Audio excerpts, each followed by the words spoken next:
This is the examination of the hidden human condition. You're listening to the Hidden Killers Podcast. This is the Hidden Killers Podcast with Tony Brueski. We are talking with Nima Rahmani, president of the West Coast Trial Lawyers Association. Kouri Richins, the mother who wrote the children's book about grief, now charged with the murder of her husband. The search engine history is one of the interesting things that we've learned about in the last week or so. Lots of very incriminating searches. Is this something that you often see with individuals who have committed a crime? They seem to have forgotten how search engine history works and how damning that can possibly be. Oh, it is. And, I've talked, how over the years, the sort of the balance of power has shifted to the prosecution, right? Mm-hmm. And this is one of the ways where technology just helps the state. Here you have obviously her text messages, right, asking for the Michael Jackson dose, yeah. Fentanyl, even though I think it was propofol. Yeah, it was propofol, of course. Obviously, different case, propofol with Conrad Murray, but I mean, she needs to get her. Her drugs straight. Obviously, we're dealing with fentanyl here. But yeah, I mean, the search history is just such a powerful tool for law enforcement right now. It's really going to change the game. Is this? I guess I'm surprised by the amount of people who really damned themselves with their search history. We saw quite a bit in the Bryan Walshe case. Obviously, that one's still going to trial. But oh my God, what a search history! This one, not how to dismember your spouse. Yeah, exactly. This one, not quite there, but still a lot of things there, and it could be interpreted one way or the other if you really look at some of this. If you're somewhat paranoid, if you are innocent of being under federal investigation, you might look up signs of being under federal investigation, whether or not you committed the crime or not. But there's a lot of things in here that really don't look very good.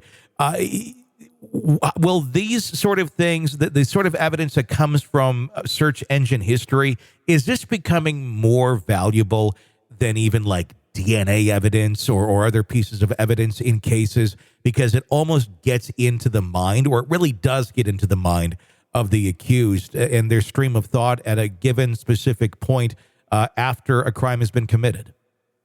Oh, of course, Tony. Like you said, I mean, the DNA may put you at the scene of the crime, but this gets inside the defendant's head. This shows the knowledge. This is the intent, right? Mm-hmm. She's talking about, federal investigation, luxury prison, different types of drugs. I mean, jurors are going to be like, why are you searching for this if you're innocent, right? This is not something that, an innocent, grieving mother who, writing a children's book about losing a loved one is going to be searching for. So really, really powerful stuff, and something that's very difficult for the defense to negate in these types of cases.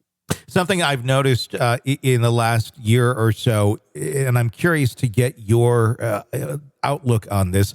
There's been a lot of murderers that have been either members of or former members, and maybe in a new sect group such as Lori Vallow Daybell, of the LDS Church, of the Mormon Church. This is another one of them. Kouri Richins was a member. Is there something to this? Is there something that some in that religion and that belief system that somehow enables people to go from, I guess, somewhat healthy, normal thinking to somewhat fantastical thinking in terms of I'm in the right here and I have an ability and I should remove this person from my life, and I feel justified in doing it?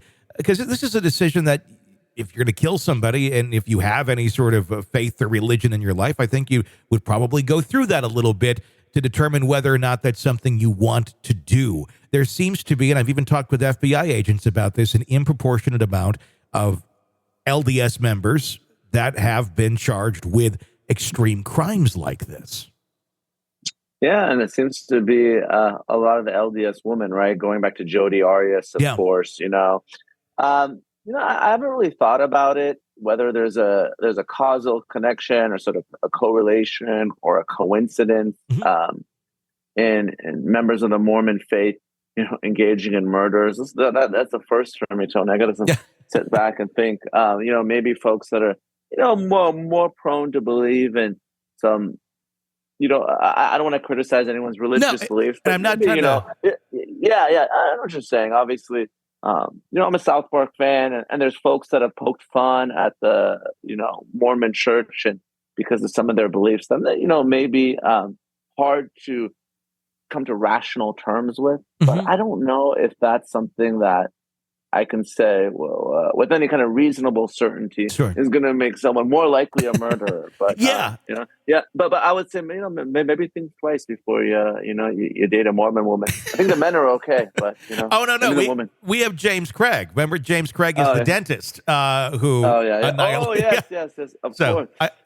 It seems to know no bounds, and you have Chad Daybell too. Of course, Chad Daybell. Yeah. So I don't necessarily. Although he's a leader, so I don't know if he's necessarily LDS or he's got his own thing going. They broke off of LDS and kind of created their own fundamental version of it, if you will. It's just an interesting correlation that I'm scared to see the next handful that come down the line. And I'm even wondering about another case right now of an individual who has 8 children. I'm wondering, what do we know about this person so far, if it's going to add to that list?